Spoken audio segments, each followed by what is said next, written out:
So the first charity that was drawn was the Catholic Family Services, and we have Elizabeth Pierce. Well, good evening. Thank you very much for having me. My name is Elizabeth Pierce. I'm the Executive Director of Catholic Family Services of Durham. We've been strengthening the community with our therapeutic services since 1981, regardless of people's beliefs. You don't have to be Catholic to use our services or to work for us. Last year, we supported over 2,000 people in our community through our counseling programs. Over half of those clients were adult and child victims of domestic violence, and the other half were people needing family, couple, and individual therapy in response to a wide variety of presenting problems, including grief, trauma, mental health challenges, relationship problems, abuse, and many others. Because we're a bilingual agency, we offer all our services in both English and French. Regardless of the problem, our staff respond by offering hope, help, and skilled intervention so that while clients may start their journey with us feeling as though they're struggling, they finish with us feeling whole. Like everyone else, 2020 has been a year of pivoting fast. When the pandemic hit, we were able to secure some funding from the federal government to purchase laptops and cell phones for our staff so they could work remotely. We've done our best to keep up with the increased demand for our services during the pandemic, but it's now a year-long wait to get ongoing therapy with us. It's what happens when your head office is located in the fastest growing city in the country. It's hard to capture what we do in 4 minutes, so I thought I would tell you some client stories. John was a man in his 50s who sought counseling for symptoms of depression and anxiety. He'd not had much success in relationships over the years and was feeling devastated by the loss of yet another person he genuinely cared about but didn't seem to know how to be in a healthy relationship with. Through his involvement with our organization, John was able to see there could be a different path forward other than the destructive one he'd been on for decades. John left our organization saying that his therapist had taken 30 years of stress off of his shoulders. He left with the hope that his life could be better than it had been. Kate was a young 12-year-old girl who'd just lost her sibling in a house fire. Her grief was complicated because she felt responsible. She'd decided not to go on the access visit where her sibling had died in a fire. When Kate came to counseling, she was really struggling to trust and struggling with the feelings she had because of the death. Counseling helped Kate to see that it wasn't her fault that her sibling had died. It wasn't her job to keep her sibling safe. And she began to learn over time what being 12 was supposed to look like instead of being a mini adult. She grieved her sibling's loss by letting down her guard and letting herself feel the pain she'd bottled up inside. She learned how she could get through the pain because you never get over when somebody dies. She figured out what she was meant to do for herself as a 12-year-old going forward so that she was not operating like a mini adult anymore. If we were the successful agency this evening, we would use the funds to get us ready to return to in-person counseling. While we feel proud of how we've managed to successfully serve clients virtually, we are so looking forward to getting back to our primary means of therapy being in person. But after having an infection prevention and control assessment done, we've been told we need to do away with all of our cloth chairs and purchase ones that can be wiped down. So that's what we would use the money for, chairs for our clients to sit on so they can safely return to in-person therapy to get the hope, help, and healing that they need. Thank you for your time. Thank you, Elizabeth. Keith, do you have any questions? You're muted. That I knew this organization, and knowing where they are now and where they were, I'm very familiar with what the services they provide, and it's pretty amazing that they are available to, and like Elizabeth said, it's not just people that are Catholic, it's open to anybody, and it's all sorts of services for people. So it's a wonderful organization, and thank you. Thank you. Richard? There you go. You're in a building with other organizations, so the chairs will benefit others too. Is that correct? Yes, that's right. We operate a hub in Durham region, and so there are 4 charities total in our building. So yeah, the chairs wouldn't just benefit us; they would benefit all of the clients from the 4 charities that are operating under our hub. Mm-hmm. What are those charities? Luke's Place, which is legal support services for women and children fleeing domestic violence. Rose of Durham, which is Young Parent Support Services, and Driven, which is a co-located hub of support for victims of domestic and sexual violence. Elizabeth, is the French Cultural Center also in that complex? No, that's who used to own the building. That's L'Amicale is who used to own the building, and that's who we purchased the building from when we received the money from the government to do so. Yeah. Well, thank you, Elizabeth. Thank The you. second charity that was selected was the Backdoor Mission, and we have Eduardo. Good evening, 100 Men Who Care. On behalf of the Backdoor Mission, thank you for allowing us to share with you the things that we are doing at the mission. So the Backdoor Mission helps and supports the unsheltered population in our community. We started as a small-scale drop-in center, offering food, clothing, grocery items to the homeless people in our city. But when COVID hit, most of these individuals had no place to go for meals, even for essential needs such as bathroom, washroom, and all the other, even social services are limited. The access has been limited. So in response to this need, the Backdoor Mission, along with Simcoe Street United Church and service providers in the region, put together a project that we called Mission United, which basically aims to provide a hub of social services in the city. So right now, apart from just meals, we offer the following meals. We offer them, next slide please, access to washrooms, food pantry, clothing. We now have a shower facility that they can access. And on top of these, we offer, next slide please, social services such as we have primary health care. So a portion of the Backdoor is now converted into clinics. So this is being run by CMHA and Lake Ridge Health. The chapel has been converted into a mental health services area where people can use the cots as a warming area, and they could also receive care from case managers. And an entire lobby was converted into a one-stop shop of social services. So Ontario Work is there offering financial support, social assistance. John Howard is there as well, offering supports that are housing related, and a host of other programs and supports initiatives such as harm reduction, recovery, wellness, addiction counseling, courtesy of our partners such as Pinewood. We have CARIA, we have AIDS Committee of Durham there as well. We have First Light of Hope and other partner agencies, all these under one roof at a place, at the back of Simcoe Street United Church. So far, we are servicing about 200 patrons daily and serving about 5,000 meals per month. And services, for example, healthcare to date, we have seen about 4,000 clients.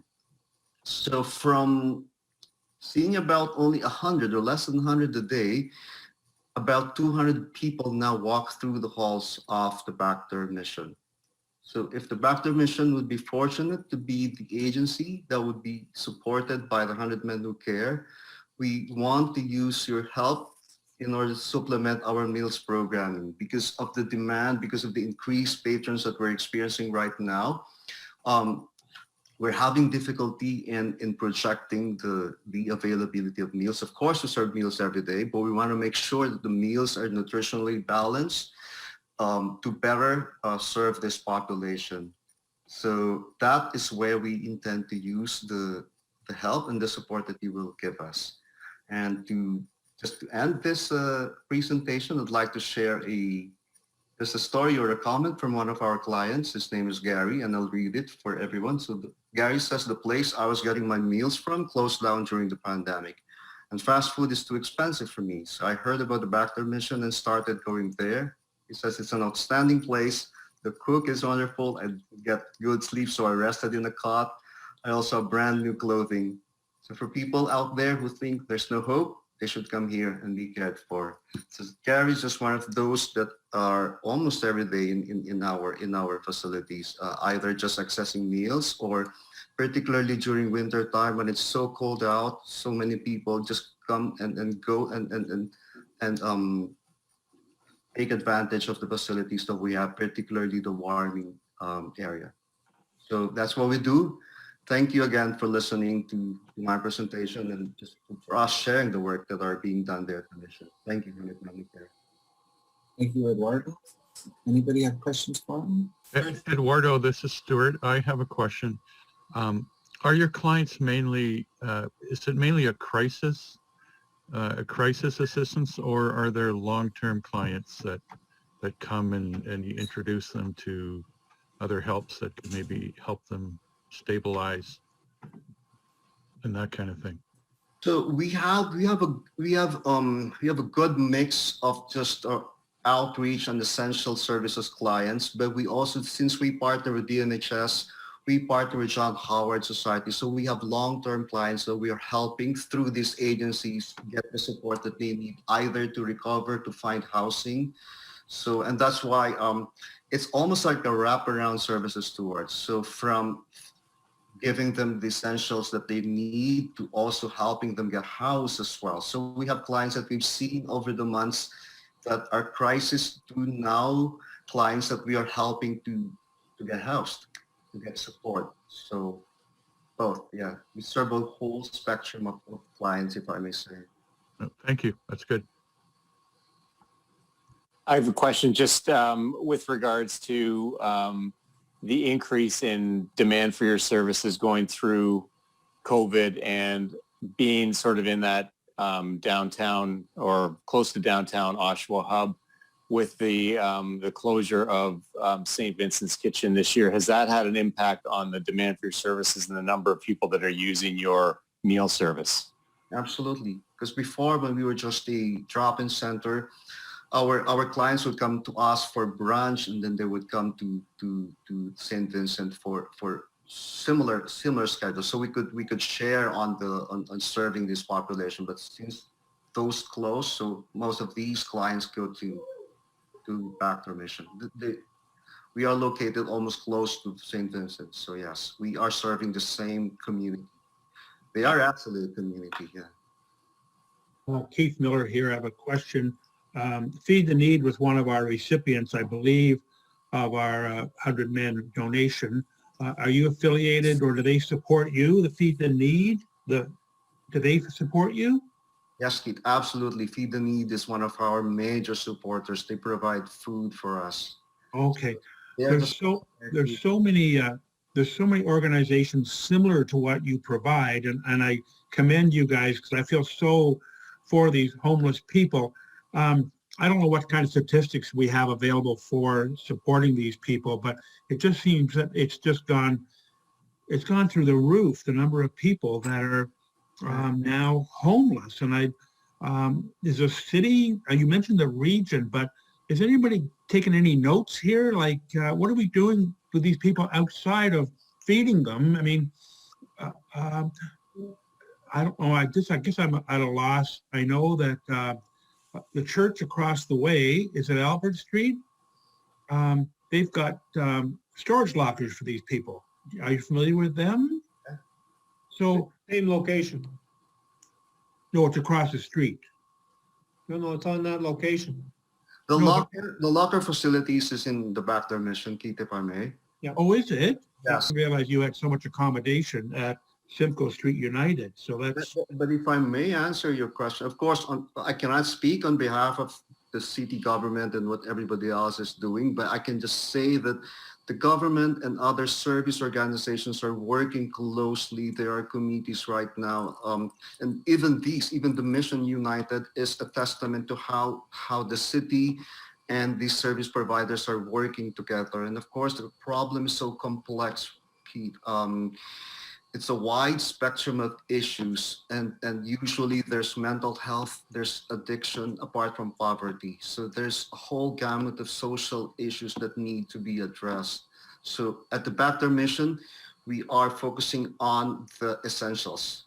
We are focusing on the needs of the at-risk, and other organizations are focusing on the rebuilding and on transitioning to stabilization. So what happens is a good question, actually. So we now function now as a referral hub. So now we refer after after servicing their needs. So now we refer them to other social services provider that could take care of their other needs as well.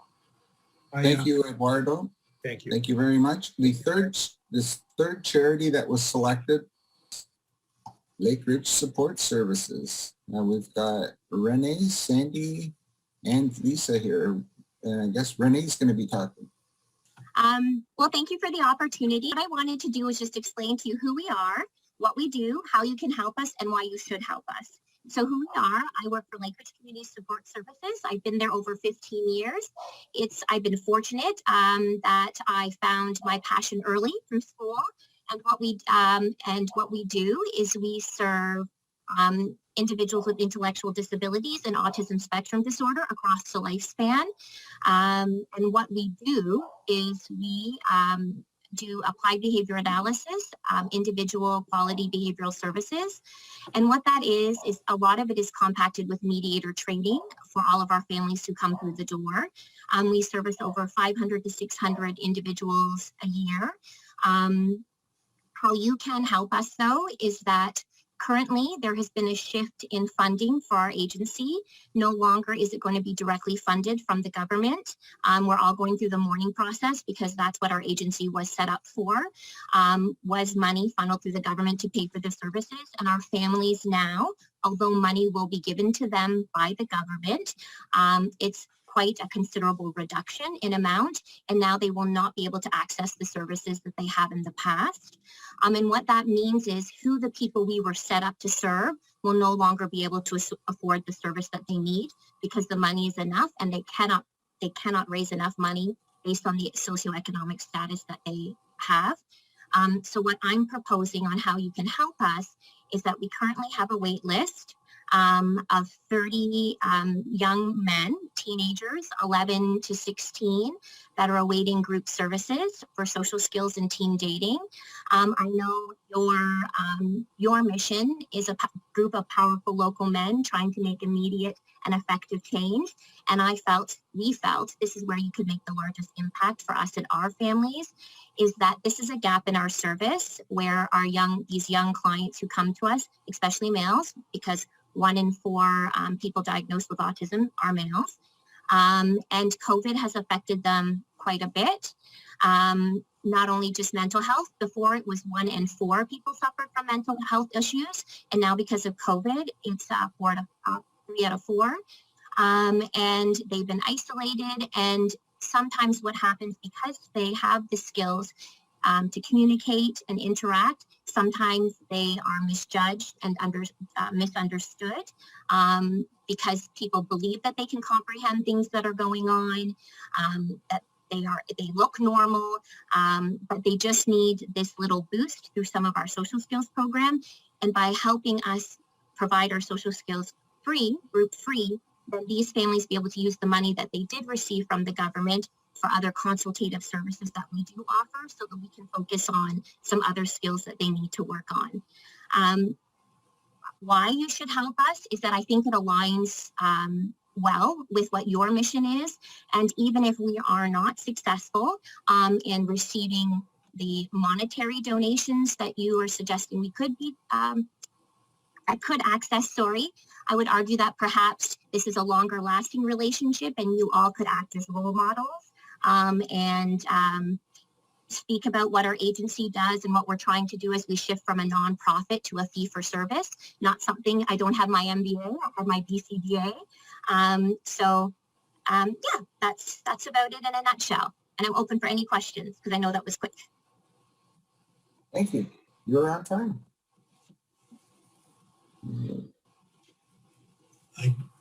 As surprised as you might be, I have a question. It's Keith Miller. So you're supporting mainly young people afflicted with autism. I know there's a few organizations in our area, such as Home Base Durham. Are you familiar with them? So what they actually do is they offer respite. It's actually not respite, it's social skills. So it's a family involved where the parents actually go out with their adult their adult children and have them interacting in the community based on their preferences of social skills and activities that they enjoy. So we offer therapeutic services, and it's not just to teenagers. I just picked that because that's a gap in service. We actually provide service across the lifespan. So anywhere from 2 to 65, we're in group homes doing mediator training, helping anybody not just with autism but intellectual disabilities.